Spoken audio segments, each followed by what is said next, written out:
Orderan ako ng 2 salad stop ng aking asawa. Meron tayong Hail Caesar at okra bla. Panuyo niya to sa akin kanina. Charot. Dapat nga siya yung suyuin ko kasi hindi ko siya pinagbigyan kagabi. Ano ba naman kasi, B? Manghu-hold up kung kailan patulog na ako. Like, antok na antok ako kasi pagod ako kagabi. First time yun sa relationship namin. Kasi kahit anong oras yung pinagbibigyan ko. Pero sabi ko, oh, babe, I'm so sleepy. Gumagano ako sa akin na kagabi. Feeling ko magkakaroon na rin ako kasi bugnutin ako ngayon eh. Siguro sa sobrang pagod kasi syempre ang dami kong ginagawa. Pero fresh pa rin.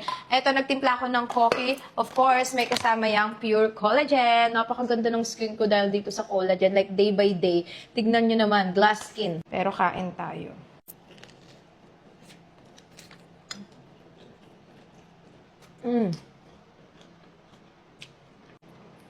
Kahit ano talagang klase ang orderin nyo sa salad stop, ang sarap.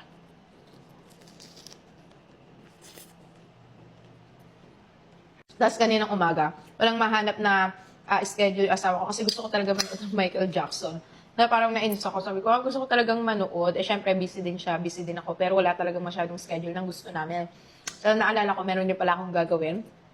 So, ako nagpabebe ako kanina. Yung asawa ko talaga ayaw niya nang nag-aaway kami o ayaw niya nang nagagalit ako. So, naghanap talaga siya. Tapos, pinapunta niya pa sila kuya doon para bumili. Sabi ko, wag na, okay na sa Sunday na lang. Kasi, ang bala ko sana manood sana ngayon ng Michael Jackson. And then, sa Sunday, maganood kami ng The Devil Wears Prada. Kasi hindi po pwede bukas. Kasi nga, meron kaming tea time tomorrow, may golf kami. Sa Saturday, may barbecue kami. Like, super busy talaga namin.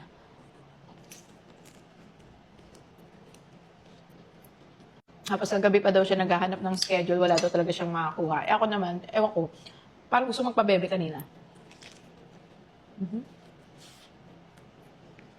Para magpasuyo. Tapos yung ano ko na, napapapunta niya lang sila kuya. Sabi ko, wag na, sa Sunday na. Kasi kalimutan ko, pupunta pala yung class nila RJ. Gusto makipag-genomance.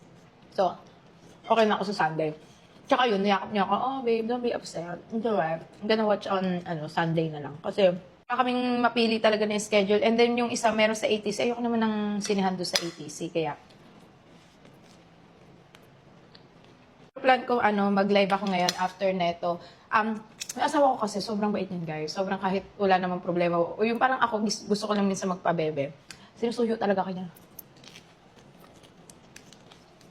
Ito wala or mababa lang yung dahilan. Kasi ayaw niya ako na parang, yung alam mo, galit-galitan. Kasi ang dami namin gagawin, babe. Bukas magti-time na naman kami. Diyos ko, tingnan nyo, kahit nag-expose tayo sa araw, ang bilis na babalik yung skin ko. Dahil din yan sa Glutafit natin and pure collagen. Pagsabayan nyo yan. Then, yun nga, sa Saturday naman kami. Barbecue. Barbecue habang naglalaro kami sa backyard. Yan, Sunday, family day. Mag-movie marathon kami. Michael Jackson and The Devil Wears Prada.